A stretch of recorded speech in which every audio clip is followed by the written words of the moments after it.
Ngayong malapit na po ang Halloween, usong-uso na naman ang mga costume na katatakutan. Pero alam niyo po bang ang Halloween makeup tulad ng zombie pwede na rin gawin sa bahay? Alamin kung paano sa balitang hatid ni Victoria Tulad.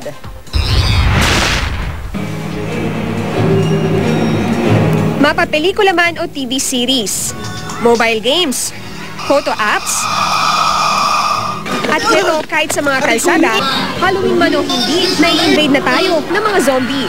Pero kahit katahang isip lang sila, marami pa rin nag-e-enjoy na sila'y layuan at katakutan. Mostly, ang zombies, it's believed that na galing sila from a virus or chemical radiation, which nagka-come to life. So tawag sa kanila undead.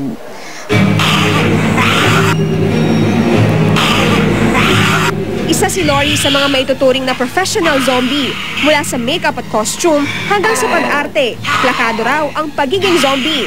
Yung sa makuha pa lang sa tingin, yun na. Parang gaganyan ka na lang sa kanila, you stare at them, tapos biglang yung unexpected na move na gagawin mo, parang magugulat na lang sila, ay ganito pala siya. You have to know the character nung mismong zombie kasi kung hindi mo siya maipoportray. Kahit hanggang 3 oras ang ginugugol para magmukha talagang zombie. Sulit naman daw ang pagod kapag nagsimula na silang manakot.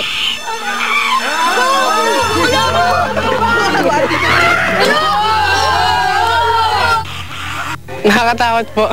Bakit nakakatakot? Yung isura po nila eh. Mula 2,000 hanggang 10,000 pesos daw ang gasto sa overall prosthetics ng isang zombie.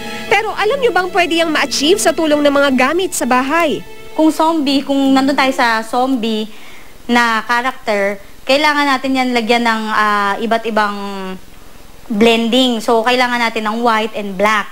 Kailangan din natin ng somewhat grayish and yung mga greenish na kailangan magmumukhang parang organic and decaying effects.